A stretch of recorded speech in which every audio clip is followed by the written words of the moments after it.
Switzerland's geography can be split into three regions: the mountains, the plains, and these two lakes concern this invasion. While most of the economic activity happens in the plains, in the event of an invasion, their population will retreat to the mountains.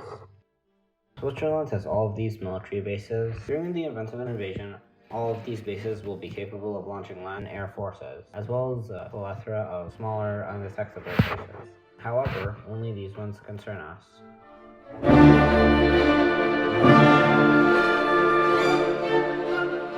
The process will start out by placing 5 ultra-large container vessels containing cargo helicopters on the coast of Monaco. Monaco is a country with lots of money but very little land. By landing in the Monaco Royal Coast Guard's jurisdiction, we could simply make a deal with the Prince of Monaco, stating that if he calls off his country's Coast Guard, we will provide him with money and a cut of the land we obtain from Switzerland. Next up, as shown on the map, the fleet of helicopters will move to this abandoned mine. We will then set up a communication base there, which will act as a fallback base for any failed pushes, as well as to enable better communication between the troops at the Swiss border and command posts on the container vessels. Next up, as shown on the map, the majority of the helicopters will then set up on these two mountains. Provided that our deal with Monaco goes to plan and we can successfully utilize the mountains as cover for the helicopters, we should be able to get to all the points designated without the French, Italian, or Swiss governments knowing what's going on. Once these two bases are set up, we shall raid this base in order to gain backdoor access into Switzerland's network.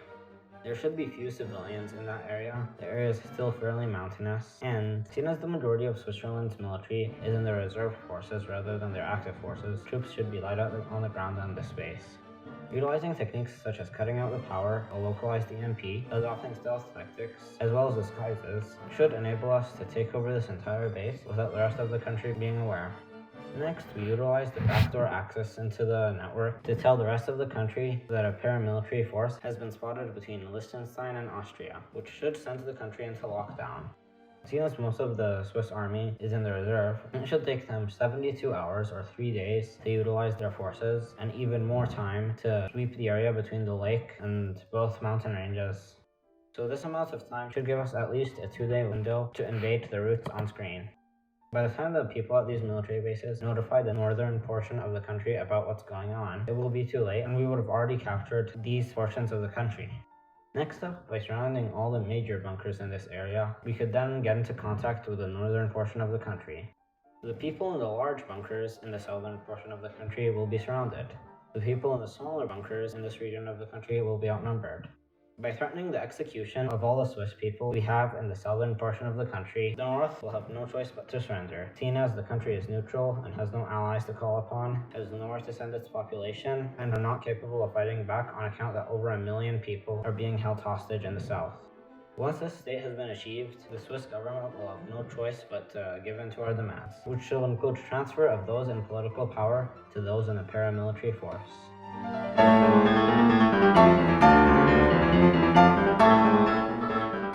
This operation should take a median of 180 CH-47 Chinook attack helicopters. Each can carry 50 soldiers inside, which should give us a total of just under 10,000 soldiers.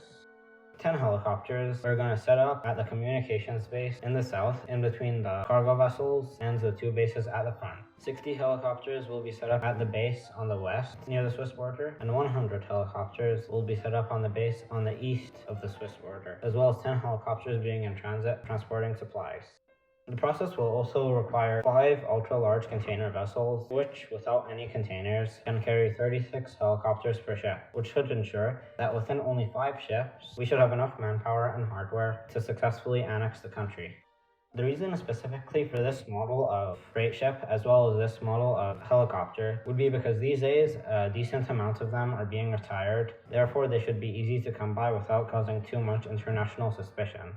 Looking at the math on screen, it should cost us $8 billion in order to get all the supplies, weapons, vehicles, and equipment necessary to successfully perform this operation.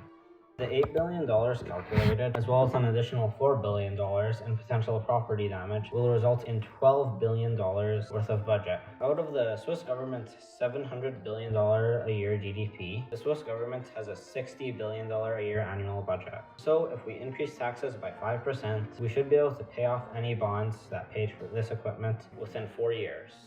10,000 soldiers may seem like a lot. However, if you consider that the Swiss military has 80,000 active and reserve military personnel, 10,000 soldiers is relatively minuscule. Upon successfully taking over the country, international relations might go down, seeing as other countries should suspect political instability. However, to promote other countries to not interfere and keep the paramilitary force in power, I plan on giving other countries the permission to issue arrest warrants for any of their citizens living within Swiss borders. This way, the plethora of people who commit economic and civil crimes in other countries and move to Switzerland should then be able to be arrested and returned to their home country, which should increase foreign relations. On top of this, I also propose removing Switzerland's neutrality and integrating it as a NATO member state in order to decrease the likelihood of an invasion. This entire process should take 4 days within the period that we remain undetected, as well as an additional 3 days post-detection, followed by another 7 days in order to negotiate a future Swiss government. Once these 2 weeks have passed, the remaining container vessels and helicopters can be sold to help pay off the debt the paramilitary force has gotten itself in, as well as reduce the tax strain on the Swiss economy. Thank you for listening to my battle plans, and consider this one final reminder not to buy real estate in Switzerland.